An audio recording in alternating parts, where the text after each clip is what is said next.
ভাইয়া আল্লাহ যদি আমাকে নিয়ে যায়, আমার বাচ্চাটার দিকে একটু খেয়াল রাখেন।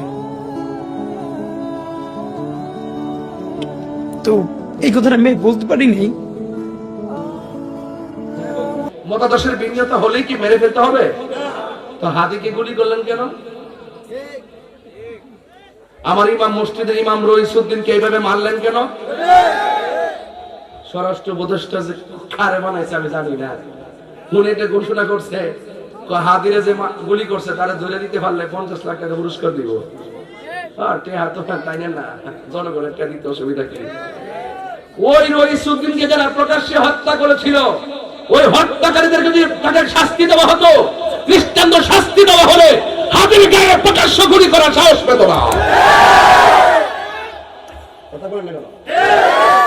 একবারের প্রকাশ্য গুলি করে মারবো আর আসামিরা ঘুরে ঘুরে বেড়াইবো, এই ব্যাপারে থাকবে চোখ।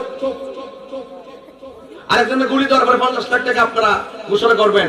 আপনারা লাশ নিয়ে বাণিজ্য করেন, আপনারা এই মানুষের জীবন নিয়েও খেলামেলা করেন। কথা বলে ঠিক না? আমরা কাছে হাদির জীবনের যে গুরুত্ব, রইসুদ্দিনের সেই গুরুত্ব, আল্লাহ শহীদ ফারুকের সেই গুরুত্ব। কথা বলেন ঠিক না? পেঁয়াজ দিয়ে আর আলু দিয়ে আমরা বোঝান যাইব? আমরা দেশের লোক, আমরা দেশের লোক। দেশকে সুন্দর রাখতে গেলে আমাদের দরকার আছে। আমরা দালালি কম করি, যেটা বাস্তব সেটা বলি। কথা বলে ঠিক না? বেটি জুলুম করা যাবে? আর যারা জুলুম করা যাবে, জুলুম করা যাবে না। যাই হোক, আজকে যারা এখানে এসেছেন, আমি বেশি লম্বা চড়া করবো না, তবে যতটুকু কথা বলবো আদবের সাথে শুনবেন। ইনশাআল্লাহ বলেন না কেন? আরো জোরে করে ইনশাআল্লাহ। সবাই দুরূদ শরীফ বলেন। আল্লাহুম্মা সাল্লি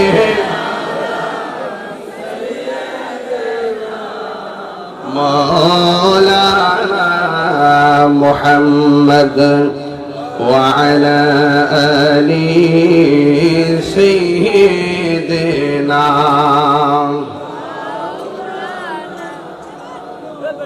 লা ইলাহা লা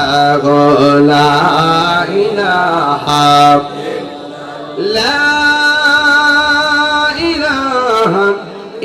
ইল্লাল্লাহু মুহাম্মাদুর রাসূলুল্লাহ সাল্লাল্লাহু আলাইহি ওয়াসাল্লাম। একটা জবান বন্ধ রাখবেন না, মহব্বত মায়ার সুরে বলুন সুবহানাল্লাহ। নবীর সম্মান বাড়াইছে কে? আল্লাহ রাব্বুল আলামিন কোরআনের মধ্যে বলেছেন, ওয়া রাফা'না লাকা যিকরাক। আল্লাহ বলেন, বন্ধু আমি আপনার সম্মানকে বুলন্দ করে দিয়েছি, আমি আপনার সম্মানকে বুলন্দ করে দিয়েছি। এই আমার যুবক ভাইয়েরা, আল্লাহ রাব্বুল আলামিন নবীর সম্মান কতটুকু বাড়াইছে একটু মেরাজটা দেখলেই বুঝতে পারবেন।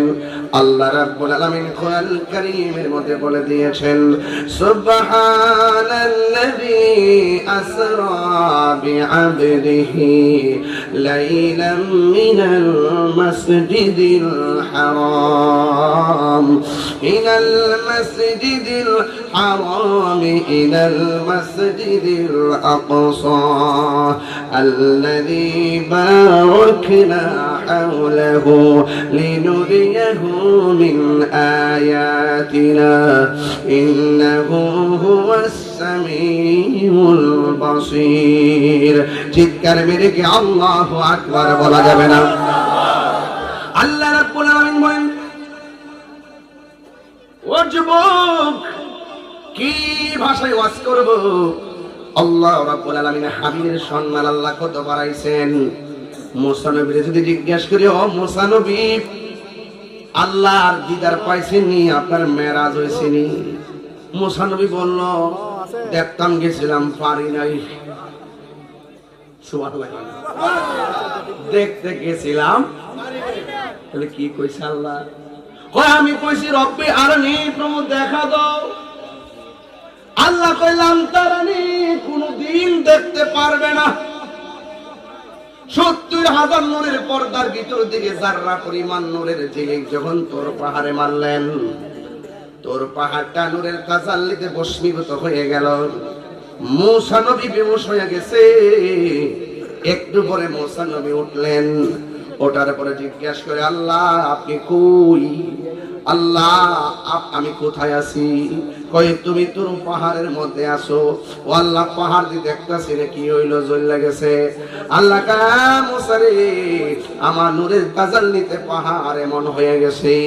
এবার আল্লাহ রাব্বুল আলামিনের হাবিবকে আমার আল্লাহ কি করেছেন শুনেন।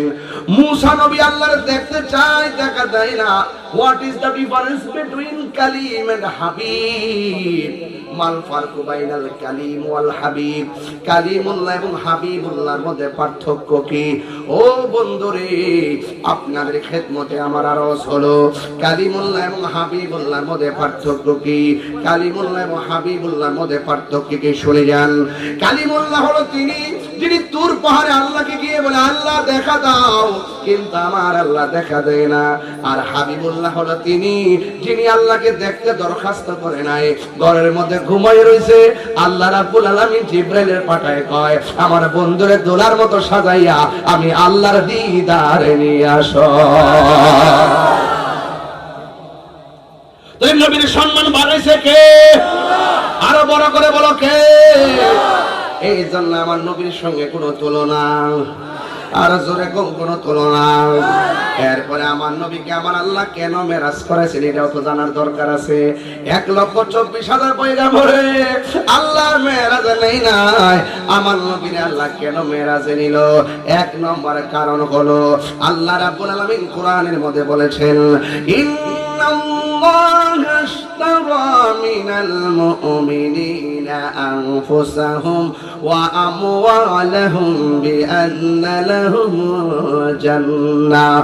আল্লাহ রাব্বুল আলামিন বলেন, নিশ্চয়ই আমি আল্লাহ মুমিনের জান কিনেছি, মুমিনের মাল কিনেছি। মুমিনের জান কিনলাম, মুমিনের মাল কিনলাম। এখন আমরা মোবাইল কিনতে গেলে টাকা দেওয়া লাগে, কাপড় কিনতে গেলে টাকা দেওয়া লাগে। আল্লাহ গো, তুমি আমরা বানাইলা, আবার তুমি আবার কিনলা। আমার কাপড় কিনলাম, আবার কিনার পরে মালিকানা হওয়ার পরে আমি আবার কিনলাম। আমারটাই আমি কিনলাম, কেমন দেখা যায়? ও আল্লাহ, তুমি বান্দারে বানাইছো, আবার তুমি বান্দারে কিনেছো। এটা তো বুঝলাম না আল্লাহ, আমি সবাইরে কিনি নাই, আমি ক্রয় করেছি মুমিনদেরকে। এখন কথা হলো মুমিন কেডা? যারা আল্লাহরে না দেখে বিশ্বাস করে।